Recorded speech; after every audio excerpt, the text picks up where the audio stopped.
Bismillahirrahmanirrahim. Assalamu alaikum. Welcome back, student. Today we have lecture 18 in our schedule.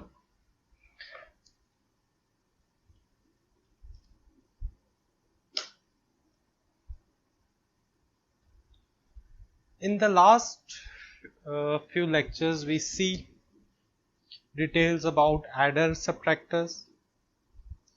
We design a circuit that perform both addition and subtraction, and we see how we can cascadedly connect them to form bigger circuits.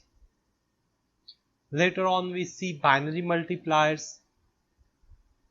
We look at some examples of 3 to 4 multiplier and 4 cross 4 multiplier. We see how they perform, their functionality, their logic design and their implementation. In today's lecture, we will shed some light on comparators. Comparators, by name, you can imagine it compares two quantities. The comparison of two numbers is an operation that determines whether one number is greater than, less than, or equal to the other number. The outcome of comparison is specified by three binary values, which indicates whether A is greater than B, A is equal to B, or A is less than B. So, the output of a comparator is 3. That for one output shows, if one output, we can say that one output is dedicated for showing that A is greater than B. The second one is dedicated to A is equal to B, and the third one is for A less than B. We will go some examples to design this comparator. Now we come to our topic, digital comparators, because we are dealing with the digital functional devices. So digital comparators is also a digital functional device. In digital devices, we have two types of comparators. First one, identity, and second one, magnitude comparator. The identity comparator has only one output, which shows that A is equal to B. The output is 1 if A is equal to B is equal to 1, and output is 0 if A is equal to B is equal to 0.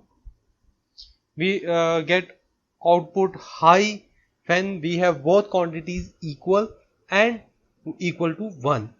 When both A and B are on state, then only we have output on high. And if A and B are equal but are on low states, then we get output equals to 0. This is a very simple form of comparator. Next is the magnitude comparator, the comparator that has three output terminals, namely A greater than B, A equal to B, and A less than B. Depending on the result of comparison, one of these output will be high. हमारा जो ज़्यादा वास्ता पड़ता है वो magnitude comparator से ही पड़ता है. डिजिटल कंपैरेटर्स में ये जो दो कंपैरेटर्स हैं, आइडेंटिटी और मैग्नीट्यूड, आइडेंटिटी कंपैरेटर शायद कहीं कभी यूज़ करना पड़ जाए, मगर ज़्यादातर जो हम लोग देखेंगे वो इस मैग्नीट्यूड कंपैरेटर को देखेंगे. और आज का टॉपिक भी ये मैग्नीट्यूड कंपैरेटर पर ही है. आप देख सकते हैं ये एक ब्लॉक डायग्राम है मैग्नीट्यूड कंपैरेटर की. मेरे पास 2 बिट्स हैं, ठीक है, n बिट्स हैं बेसिकली के A और B दो नंबर है जो मल्टीपल बिट्स के हो सकते हैं. ठीक है, ये ब्लॉक डायग्राम है. मेरे पास ये 4 डिजिट्स के भी हो सकता है, 5 डिजिट नंबर है जो दो नंबर है. और ये जो बीच में डिजिटल कंपैरेटर की सर्किटरी होगी मेरे पास, ये वाली, ये कंपेयर करेगी कि या A इक्वल टू B है, A लेस देन B है, या A ग्रेटर देन B है. अब इन तीन आउटपुट्स में से सिर्फ एक आउटपुट एक वक्त में ऑन होगी। इन तीनों आउटपुट्स में ये नहीं हो सकता कि ये 2 1 हो, ये 0 हो, या ये 1 हो, ये 0। इन तीनों में से एक वक्त में सिर्फ एक ही ऑन हो सकती है, एक ही हाई स्टेट पे हो सकती है। अगर ये number A less than B होगा तो ये वाली आउटपुट ऑन होगी, ठीक है। अगर ए और बी दोनों आपस में बराबर होंगे तो आपके पास ये दरमियान वाली आउटपुट 1 होगी। और अगर फर्स्ट नंबर सेकंड नंबर से बड़ा है तो आपके पास ये वाली आउटपुट हाई स्टेट पे होगी। अब हम आते हैं मल्टीपल बिट्स के जो मैग्नीट्यूड कंपैरेटर्स हैं उनको हम डिज़ाइन कैसे कर सकते हैं। हम उनके ट्रुथ टेबल, उनकी मैपिंग और फिर उनकी लॉजिक डायग्राम्स को देखेंगे। तो सबसे पहले हम सबसे सिंपल 1 बिट मैग्नीट्यूड कंपैरेटर को देखते हैं, ठीक है। This magnitude comparator has 2 inputs A and B and 3 outputs, that is A less than B, A equal to B, A greater than B. The magnitude comparator compares the two numbers of single bits, ठीक है। मेरे पास 2 inputs हैं A और B। ये जो 1 bit comparator है ये सिर्फ एक बिट के 2 नंबर्स को आपस में कंपेयर करेगा। तो मुझे सिर्फ 2 इनपुट्स चाहिए और आउटपुट्स मेरे पास वही 3 होंगी जो ये बताएंगी कि A लेस देन B है, A इक्वल टू B है या A ग्रेटर देन B है, ठीक है। अब आगे चलते हैं, ट्रुथ टेबल देख लेते हैं। A is equal to B कब हो? जब दोनों बराबर हो, ठीक है। मैं दरमियान में से शुरू करता हूँ, फिर लेस देन B और ग्रेटर देन B पे आ जाते हैं। A is equal to B, ठीक है, 0 0, दोनों A और B बराबर है तो A is equal to B 1 हो गया, ठीक है। 0 1, A इज लेस देन B, तो लेस देन B वाली आउटपुट 1 होगी, बाकी सारी आउटपुट 0 होगी। इसी तरह 1 0 में A ग्रेटर देन B है तो ग्रेटर देन B वाली आउटपुट 1 होगी हैं, बाकी दोनों आउटपुट 0 होगी हैं। और 1 1 पे again A is equal to B है तो मेरे पास A is equal to B 1 हो रही है, बाकी दोनों आउटपुट 0 हो रही हैं। तो ये ट्रुथ टेबल है। अगर इसकी हम के मैपिंग में मैप करके देखें तो ये कहीं पे भी तीनों के लिए कोई हमारे पास पेयर नहीं बन रहा, ठीक है। तो हमारे पास जो आउटपुट इक्वेशन आती है हम वही लिखते हैं। A लेस देन B के लिए A bar B, A is equal to B के लिए A B whole bar plus A B, और A ग्रेटर देन B के लिए A B बार, ठीक है। अब देखें, इसमें एक चीज नोट कीजिएगा जो आगे आपको बहुत काम आएगी। अगर A लेस देन B है तो A के ऊपर बार है, और A ग्रेटर देन B है तो B के ऊपर बार है। ये चीज आगे आके हमें जब हम बड़े कंपैरेटर्स बनाएंगे तो हम इन्हीं चीजों को यूटिलाइज करेंगे, ठीक है। और A is equal to B में आपके पास A B plus whole bar plus A B, जो कि अगर आपको याद हो ये X नॉर का गेट बना रहा है, ठीक है। X नॉर का गेट हमारे पास इसी तरह का होता है। अब इस के मैपिंग से जो आपके पास 3 इक्वेशंस आ गई हैं, अब इसकी हम लॉजिक डायग्राम पे इंप्लीमेंटेशन देखते हैं, ठीक है। First one, y1 is equal to A less than B। A less है तो A के ऊपर बार A बार B आ रहा है, ठीक है। A को नॉट कर दिया, ठीक है, और B को डायरेक्ट कर दिया और इन दोनों का एंड ले लिया तो मेरे पास y1 इंप्लीमेंट हो रही है। अब y2 में A इक्वल्स टू B है, ठीक है। A बार B बार दोनों बार का एंड और फिर A B का एंड और दोनों का फिर हमने और गेट ले लिया है तो मेरे पास A bar B bar plus A B, ये y2 मेरे पास आ रही है A is equal to B को रिप्रेजेंट करने के लिए कर रही है, ठीक है। जब A is equal to B होगा तो y2 आपके पास 1 होगा। और इसी तरह थर्ड में A B बार है, ठीक है, B के ऊपर बार है तो B को नॉट कर दें और A को डायरेक्ट आप इनपुट पे दे दें तो A मेरे पास ये डायरेक्ट इनपुट पे आ रहा है, ठीक है, ये A आ रहा है, A मेरे पास ये डायरेक्ट इनपुट पे आ रहा है और B बार मेरे पास यहां से आ रहा है तो A greater than B, B छोटा है तो B के ऊपर बार आएगा। तो इस तरह से हमने ये एक सिंगल बिट मैग्नीट्यूड कंपैरेटर को इंप्लीमेंट किया है। लॉजिक डायग्राम बन गया तो आगे सर्किट डायग्राम आप लोगों के लिए बनानी कोई मुश्किल नहीं है, एंड और नॉट गेट से। अच्छा, अब मैं बात कर रहा था A is equal to B की। अगर हम इस इंप्लीमेंटेशन को देखें तो ये हमारे पास एक हियर। तो ये वाली जो इक्वेशन है ये मेरे पास ए एक्स और बी का होल बार जो कि एक्स नॉर है, ठीक है। तो इस चीज को मैं एक्स नॉर से भी इंप्लीमेंट कर सकता हूं। तो एक्स नॉर से अगर मुझे इसको इंप्लीमेंट करना है तो उसको हम कैसे इंप्लीमेंट करेंगे, इस चीज को देखते हैं। ये चीज है, यहाँ पे ये डॉट है छोटा सा, ठीक है। ये डायग्राम में ये डॉट मिस है, ये एक्स नॉर है। एक्स नॉर का सिंबल आपके पास कुछ इस तरह का होता है, ठीक है। ए एक्स और बी ऊपर नॉट। तो ये तो उसी तरह आ रहा है, ठीक है। ए लेस देन बी है, ये ए ग्रेटर देन बी है क्योंकि ए के बी के ऊपर बार है ए। और यहाँ पे आपके पास सिंपल एक्स नॉर आपके पास आ जाएगा। एक्स नॉर का अगर आपको ट्रुथ टेबल याद हो तो x nor 0 0 0 1 1 0 1 1। Simple same outputs के लिए 1 1 होगा, डिफरेंट आउटपुट्स के लिए 0 0 होगा, ठीक है। एक्स नॉर और एक्स और जो होता है, और जो एक्स और होता है वो डिफरेंट आउटपुट्स के लिए 1 होगा,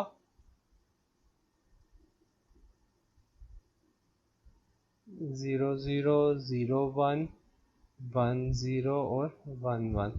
डिफरेंट आउटपुट्स के लिए 1 होगा और सेम आउटपुट पे 0 होगा। एक्स और ये होता है। तो इस चीज में हम एक्स और को नहीं बल्कि एक्स नॉर को यूज कर रहे हैं, ठीक है, जो इक्वालिटी को शो कर रहा है कि दोनों बिट्स इक्वल है। अब नेक्स्ट हम देखते हैं, हमने सिंगल बिट कंपैरेटर को देखा है, अब नेक्स्ट हम 2 बिट कंपैरेटर्स को देखते हैं। 2 बिट कंपैरेटर का मतलब है 4 इनपुट्स, ठीक है। एक नंबर है जो 2 बिट्स का है, तो 2 नंबर 2 बिट्स के होंगे तो आपके पास टोटल 4 बिट्स बनेंगे। A comparator which is used to compare two binary numbers each of 2 bits is called a 2-bit magnitude comparator. It has 4 inputs and 3 outputs. Outputs वही सेम होंगी, ग्रेटर देन, लेस देन और equal की। तो इस case में हम inputs ले लेते हैं। हमारे पास जो इनपुट है वो A0 A1 B0 B1 inputs हैं और आउटपुट्स मेरे पास वही Y1 Y2 और Y3 है। अब इसका मैं अगर ब्लॉक डायग्राम देखें तो आपको इस तरह की हमारे पास ये ब्लॉक डायग्राम है। ये A0 A1 है, B0 B1 है, 2 बिट कंपैरेटर है और आउटपुट पे हमारे पास Y1 Y2 और Y3 आ रही है, ठीक है। तो ट्रुथ टेबल पे आए, हमारे पास काफी बड़ा ट्रुथ टेबल बनता है। 2 बिट कंपैरेटर के लिए आपके पास इनपुट के ऊपर 16 डिफरेंट कॉम्बिनेशंस हैं, ठीक है। कंपैरेटर में अगर आप देखें, कंपैरेटर के लिए ट्रुथ टेबल जो बन रहा है वो 2⁻²n के हिसाब से बनता है। जितने नंबर ऑफ बिट्स ज्यादा होंगे उतने ही आपके पास ट्रुथ टेबल में एंट्री ज्यादा होती जाएंगी, ठीक है। अब इस केस में जो हमारे पास देख लें, A0 और B0 इक्वल है, ठीक है, आउटपुट 1 है। A0 is less then B0, output 1 है। A0 is greater than B0, output A0 is again less than B0, output less वाली पे 1 है। 0 0 इज लेस देन 1 1, आउटपुट आपके पास 1 है, ठीक है। 0 1 इज ग्रेटर देन 0 0, तो ग्रेटर वाले में आ गया। 0 1 इक्वल 0 1, ये इक्वल वाली पे आ गया। इसी तरह अप टू सो ऑन आप देखेंगे आपके पास 1 1, तो आपके पास ये इक्वल आ रहा है। ये आपके पास ग्रेटर के आ रहे हैं, ये आपके पास अगेन इक्वल का देख लें। ये आपके पास 1 0 और 1 0, ये 1 0 और ये 1 0। A0 और B0 आप A1 B1 इक्वल है, A0 B0 आपस में बराबर है, तो आपके पास दोनों नंबर बराबर ही हैं। तो आपके पास बराबर ये आउटपुट इक्वल वाली आउटपुट आपके पास 1 हो रही है, ठीक है। मेरे पास यहाँ पे 4 कॉम्बिनेशंस हैं जो इक्वल के लिए 1 है और तकरीबन 3 4 5 6 कॉम्बिनेशन है जो आउटपुट के लिए 1 है। तो 6 + 4 10 और फिर अगेन 6 कॉम्बिनेशंस आपको मिलेंगे ग्रेटर देन के। तो इस तरह से 10 प्लस 6 16, तो आपके पास ये 16 एंट्रीज आ रही हैं। ठीक, अभी जस्ट हम 2 बिट्स पे गए हैं, ये चीज ध्यान में रखिएगा। अगर मैं आपको कहूं हमें 3 बिट्स के लिए कंपैरेटर डिजाइन करना है, तो तब अब आपके पास ट्रुथ टेबल की एंट्रीज कितनी हो जाएंगी। ठीक है, तब आप देख लें 3 बिट्स के लिए यहाँ पे 2 बिट्स और इनपुट पे ऐड हो जाएंगे। आपके पास 2 रेज़ टू पावर 2n का फॉर्मूला होता है कंपैरेटर के लिए, ट्रुथ टेबल्स की एंट्रीज के लिए 2 raise to power 2 into 3 2 raise to power 8 2 4 और 2 3 8। ठीक है, 2 रेज़ टू पावर 8 आपके पास क्या होगा 64। ठीक है,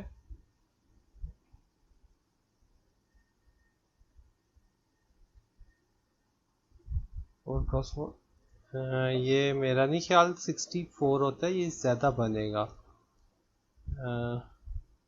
इसको मैं रेज करता हूँ, ज़रा कैलकुलेट करें। 2 2 ज़ार 4 4 2 ज़ार 8 8 2 16 16 multiply by 16 gives us 256। Yes, अब ठीक है, तो मेरे पास टोटल 256 एंट्रीज बनेंगी।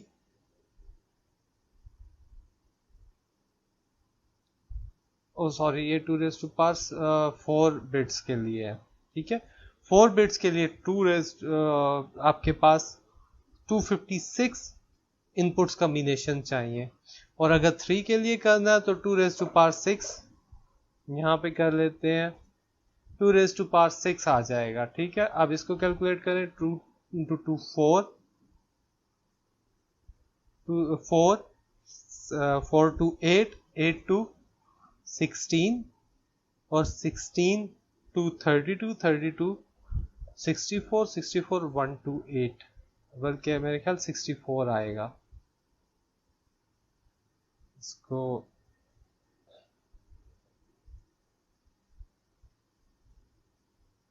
हाँ जी, 2 रेज़ टू पावर 2 64, यानी कि 3 बिट्स के लिए मुझे 64 इनपुट कम्बिनेशंस चाहिए और 4 बिट के लिए मुझे 256 इनपुट्स कम्बिनेशंस चाहिए। तो 4 बिट का कंपैरेटर बनाना तो फिर एक तरह से इम्पॉसिबल टास्क नज़र आ रहा है, बट हम इसको देखेंगे कि इजी वे क्या है इसको डिज़ाइन करने का। खैर, अगर मैं इसको 2 बिट्स का जाऊं, तो 2 बिट्स से जो हमारे पास इक्वेशंस आती हैं, ये जो 4 वंस मैप हुए हैं उसके हिसाब में मेरे पास y2 की ये इक्वेशन बन रही है, a not B a1 b a1 a not b1 b not इन सारों का bar plus a1 bar a not b1 b not bar b not plus a1 a not b1 b not plus a1 a not bar b1 b not bar. इस case में मेरे पास ये 3 pairs बन रहे हैं। ठीक है, एक तो ये 4 का पेयर बन रहा है, ये जो 4 का पेयर बन रहा है इससे मेरे पास a1 b1 आ जाएगा। ठीक है, a1 b1। अब ये जो 2 का पेयर बन रहा है, इस 2 के पेयर से मुझे 3 वेरिएबल्स मिलेंगे, a1 a नॉट a1 और b नॉट बार, और ये जो मेरे पास कम्बिनेशन बन रहा है इससे मेरे पास b1 बार b नॉट बार और a नॉट मिल रहा है। ठीक है, इसी तरह इधर आ जाए तो मेरे पास y1 आ रहा है, a1 a not a1 bar a not bar b not. ठीक है, कौन सा वाला कॉम्बिनेशन आ रहा है आपके पास, ये वाला आ रहा है। ठीक है, ये फर्स्ट वाले के लिए आपके पास ये आ रहा है। सेकंड a1 बार b1 बार जो 4 हैं ये उनके लिए आ रहा है। ठीक है, और ये अगेन 3 है तो ये आपके पास फिर 2 पेयर्स वाला ये वाला पेयर आ रहा है, ये वाला, इससे आपके पास ये वैल्यू आ रही है। तो मेरे पास ये 3 इक्वेशंस आ गई हैं। अब इसको मैंने लॉजिक डायग्राम में इंप्लीमेंट करना है। उससे पहले अगर हम गौर करें a is equal to B पे, तो इसको हम मजीद सिंप्लीफाई कर सकते हैं। ठीक है, a नॉट ये मैंने y3 लिख लिया। अब मैं अगर इसको थोड़ा सा आगे पीछे करूं, इसको और इसको इकट्ठा करूं और इन दोनों को और इस टर्म को और इस टर्म को इकट्ठा करूं। ठीक है, इनको इकट्ठा करने के बाद इसमें से मैंने a नॉट और b नॉट बार कॉमन ले लिया। ठीक है, a नॉट और b नॉट बार, ये वाली टर्म आप देख रहे हैं, इसमें ए नॉट बार और बी नॉट बार आ रहा है, तो इन दोनों को हमने इकट्ठा किया, तो मेरे पास A not B not bar common आ रहा है, तो पीछे क्या बचेगा, A one bar B one bar और इधर से ए वन बी वन, और इन दोनों को मैंने जब इकट्ठा किया तो इधर से मैं ए नॉट और बी नॉट दोनों से कॉमन ले सकता हूं, तो मेरे पास ए one bar B one bar plus A one B one बन रहा है। इन दोनों को अगर मैं अगेन इन दोनों में से ये वाला पेयर कॉमन ले लें, ठीक है, A one bar B one bar plus A one B one, A not bar B not bar plus A not B not. अब ये अगेन एक्स नॉर की इक्वेशन आ रही है, ठीक है, जिसमें 0 0 के ऊपर भी 1 है और 1 1 के ऊपर भी 1 है, तो ए बार बी बार और प्लस ए बी, ये हमारे पास एक्स नॉर की इक्वेशन थी, ठीक है। तो ये अगेन इस पे बार भी आएगा, ये एक्स और अच्छा नहीं डॉट है बीच में, प्लस नहीं है, ठीक है, ये पॉइंटर रेज करते हैं इसको, यहाँ बीच में ये डॉट के अंदर प्लस नहीं है, ठीक है, अगर ये प्लस होता तो फिर मुझे ऊपर बार लिखने की जरूरत थी। ये एक्स नॉर का सिंबल है और ये मेरे पास एक्स और का सिंबल है, तो ये जो बीच में एक्स नॉर से हम a is equal to B को इम्प्लीमेंट कर सकते हैं, जैसे पहले हमने 1 बिट कंपैरेटर के लिए देखा था, ठीक है। अब इधर आ जाए तो मेरे पास ये एक्स नॉर के साथ इम्प्लीमेंटेशन हुई है, यहाँ पे मेरे पास 4 बिट्स हैं, A not B one B not, A less than B के लिए मेरे पास जो इक्वेशन आई थी A one bar A not bar B not plus A one bar B one plus A not bar B one B not, ठीक है, ये लेस देन बी के लिए थी, ये इक्वल टू बी के लिए मेरे पास ये जो एक्स नॉर के साथ थी A not X nor B not और A one X not B one, और इसी तरह फिर ग्रेटर देन बी के लिए जो हमारे पास इक्वेशन आई थी उससे हमने ये लॉजिक डायग्राम बना ली। तो ये तो अभी 2 बिट कंपैरेटर था, ठीक है। अगर ये 4 बिट कंपैरेटर हो तो फिर नंबर ऑफ गेट्स कहाँ पे जाएंगे, इसको आप इमेजिन कर सकते हैं, but the good news is this, जब आप 4 बिट के ऊपर जाते हैं तो आपके पास पेयर ज्यादा बनते हैं, तो उन पेयर्स को आप अगर इंप्लीमेंट करने पे और सिंप्लीफाई करके तो इतने ज्यादा गेट्स नहीं बनने लगेंगे as compare to अनसिंप्लीफाइड form.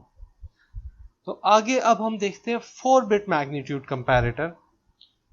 4 bit magnitude comparator का मतलब आप अच्छी तरह समझ सकते हैं कि 256 इनपुट एंट्रीज, ठीक है, 8 वेरिएबल्स है मेरे पास जिनको मैंने इनपुट कॉम्बिनेशन पे कैलकुलेट करना है।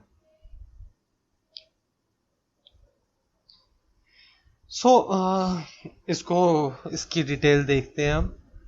The circuit for comparing two n-bit numbers that has 2 raised to power 2 n entries in the truth table and becomes too cumbersome even with n is equal to 3, we will get 64 combinations at input. So this is not easy to solve. Somehow we will derive an algorithm for the design of a 4-bit magnitude comparator.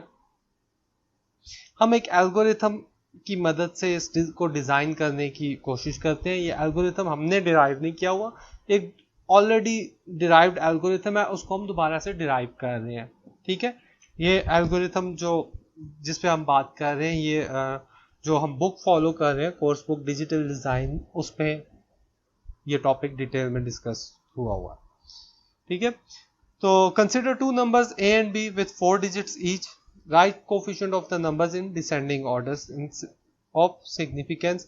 हमने a3, a2, a1, a0, b is equal to b3, b2, b1, b0. तो ये दो numbers हैं हमारे पास, दोनों 4 bits के हैं, total आपके पास 8 बिट्स बन रही हैं। The two numbers are equal if all pairs of significant digits a3 is equal to b3, a2 is equal to b2, a1 is equal to b1 and a0 is equal to b0. अगर ये जो 4 bits के दो number हैं ये तब equal होंगे जब आपके पास a3 XOR b3, a2 XOR b2 A1 X not B1 और A not X not B not आपके पास बराबर आ जाएंगे, ठीक है, जब आपके पास ये X नॉट किस फॉर्म में आपके पास आएंगे. The equality of each pair of bits can be expressed logically with an exclusive NOR function. Exclusive NOR का फंक्शन हमने पढ़ा है x ai bi plus ai bar bi bar for I is equal to 0 1 2 3. ठीक है, हमारे पास 4 bit है तो हम यहाँ 3 तक आ रहे हैं. तो ये xi आपके पास तब 1 होगा जब आपके पास ये कॉम्बिनेशंस आपके पास दोनों क्वांटिटीज आपके पास इक्वल होंगी.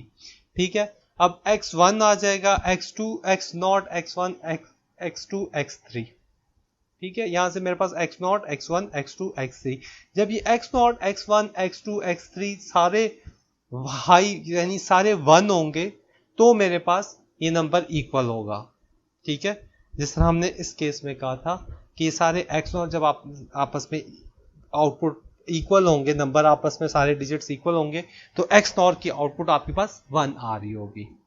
ठीक, तो इस कंडीशन को हम ये लिख सकते हैं a is equal to B के लिए जो इक्वेशन आपके पास बनेगी वो ये बनेगी x not and x1 and x2 x3. ठीक है, a binary variable a is equal to b equals to 1 in only if all pairs of digits of the two numbers are equal.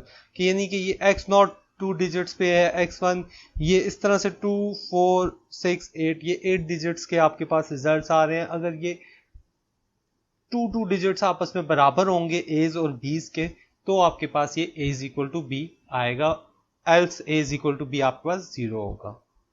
अब दूसरी चीज पे आ रहे चाहते हैं. मैंने आपको उस वक्त एक चीज समझाई थी कि जब b लेस है तो b के ऊपर बाहर है. ठीक है, b लेस है तो b के ऊपर बाहर है. ये हमने 1 बिट कंपैरेटर के अंदर इसको देखा था जब हम डिराइव कर रहे थे, और जब अगेन हम लोग 2 बिट पे भी थे तो भी आपने नोट किया होगा कि b लेस जब b छोटा है तो b के ऊपर बाहर है.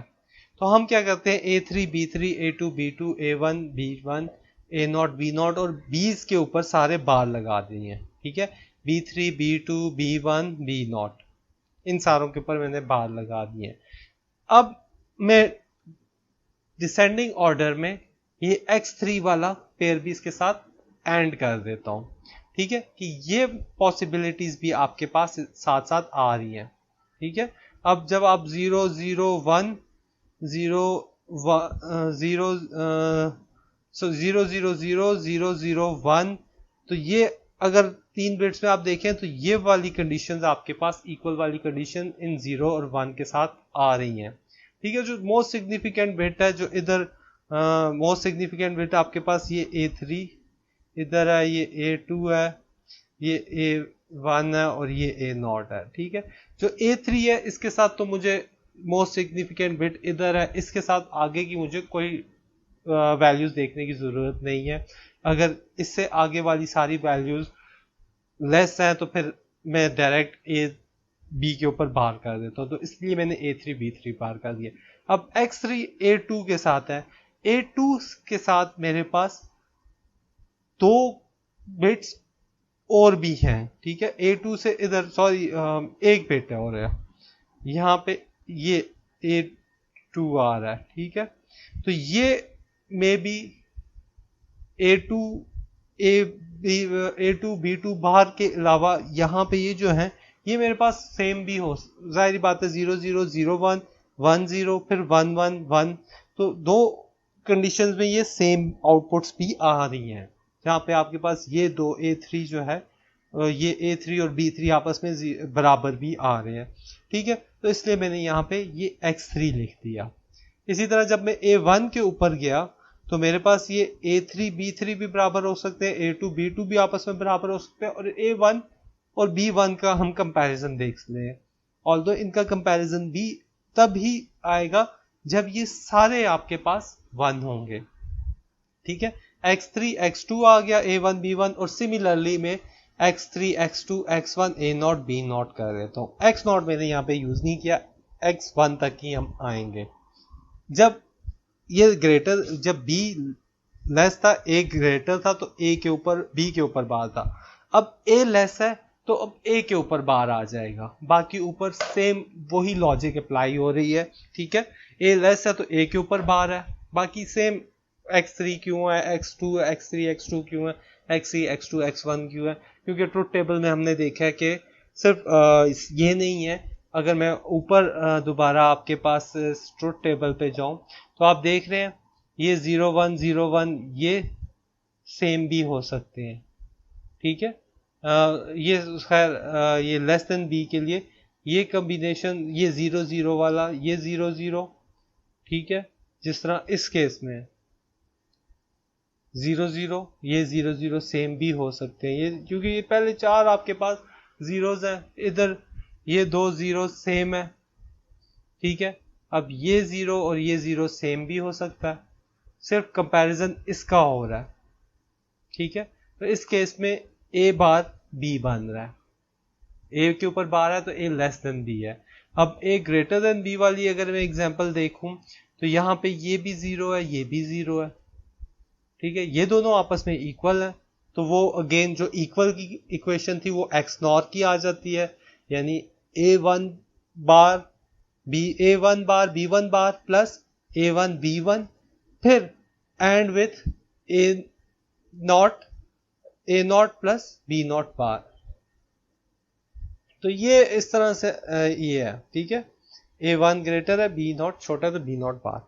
तो इस तरह से यही चीज हम लोगों ने एल्गोरिथम में यूज की है, ताकि आप जो मल्टीपल डिजिट्स हैं उसको आप डायरेक्ट इक्वेशन लिख सको, बजाय इसका कि पहले ट्रुथ टेबल बनाएं, फिर के मैपिंग करें, फिर इक्वेशन लिखें। इस एल्गोरिथम से आप डायरेक्ट इक्वेशंस लिख सकते हैं। ठीक है, इसी तरह A4 अगर 5 डिजिट्स का होता है तो भी हम इसी को एक्सटेंड कर सकते हैं।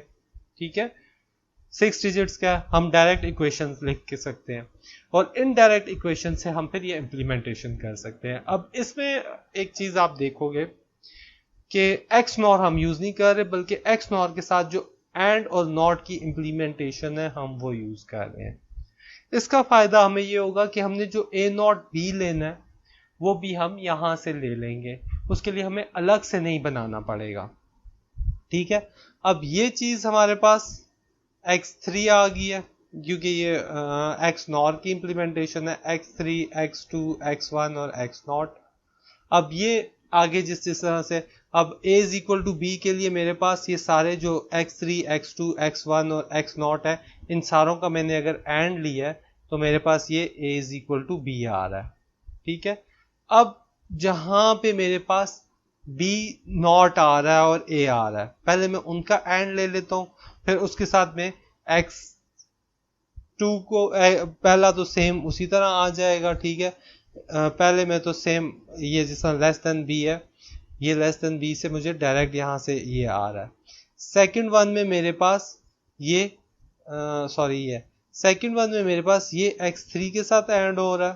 ठीक है, थर्ड वन में मेरे पास ये है, थर्ड वन में मेरे पास ये x2 x3 दोनों के साथ एंड हो रहा है, जो ये आउटपुट आ रही है a नॉट बी वन, और फोर्थ वन में मेरे पास ये तीनों के साथ x1 x2 x3 तीनों के साथ हो रहा है, बल्कि ये वाला ये तीनों के साथ एंड हो रहा है, और इसको मैं इधर यूज कर रहा हूँ और के लिए।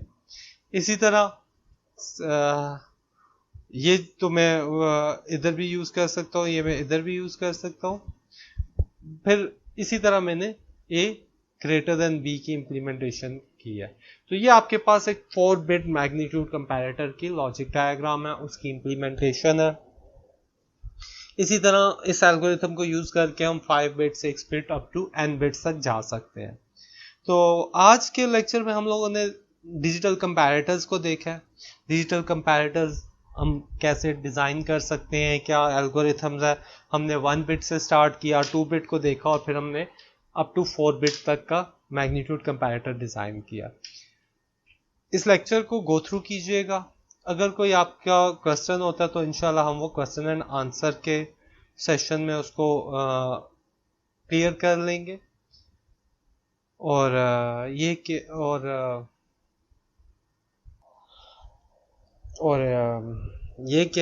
ये जो मैग्नीट्यूड कंपैरेटर्स हैं इसकी जो एप्लीकेशन आप देख सकते हो वो आप डिजिटल लॉक्स की फॉर्म में देख सकते हो।